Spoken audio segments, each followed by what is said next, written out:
Après la lourde défaite du Real Madrid, 5-2, face au FC Barcelone en finale de la Supercoupe d'Espagne 2025 ce dimanche, Carlo Ancelotti a affronté les médias avec un visage fermé.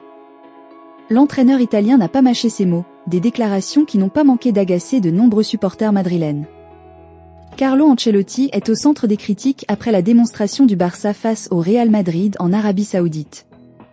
Malgré une bonne dynamique depuis décembre, les Merengues ont totalement sombré face aux Catalans, une nouvelle humiliation en l'espace de 3 mois. Déjà marquée par la défaite du 26 octobre dernier au Santiago Bernabéu, la fanbase madrilène est cette fois anéantie par cette déroute retentissante.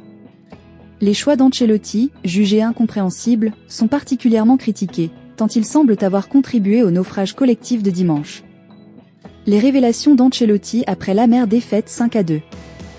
Avec un visage sombre, Carlo Ancelotti a reconnu que ses joueurs avaient failli défensivement, tout en précisant que la responsabilité ne reposait pas uniquement sur Aurélien Tchouaméni, pourtant critiqué pour sa prestation catastrophique. Je l'avais dit avant le match, pour gagner, il fallait bien défendre.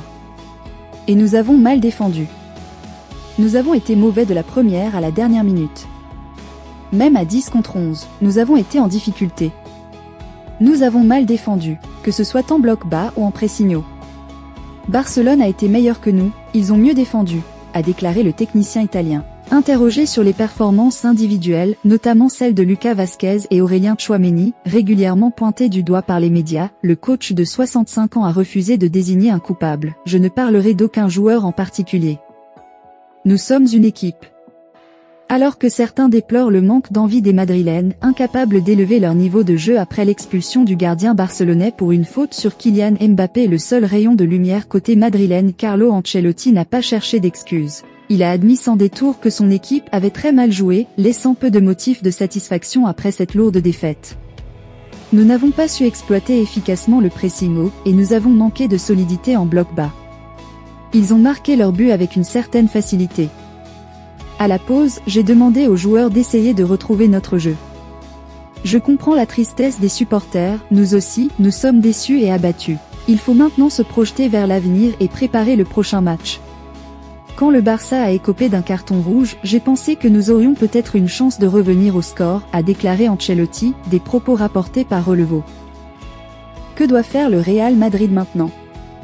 Alors que certains réclament déjà son départ, Carlo Ancelotti garde les yeux rivés sur le prochain match du Real Madrid. Nous n'avons pas d'autre choix que de nous tourner vers l'avenir et de retrouver la dynamique positive qui nous avait portés jusqu'à présent. C'était une soirée difficile, une mauvaise nuit, et nous sommes tristes, tout comme les supporters.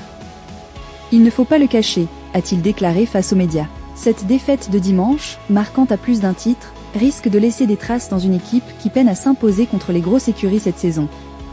Défensivement, des décisions fortes s'imposent. Le retour de Raúl Asensio en charnière centrale pourrait redonner de la stabilité, tandis qu'une solution rapide devra être trouvée pour renforcer le flanc droit, où Lucas Vázquez connaît des difficultés.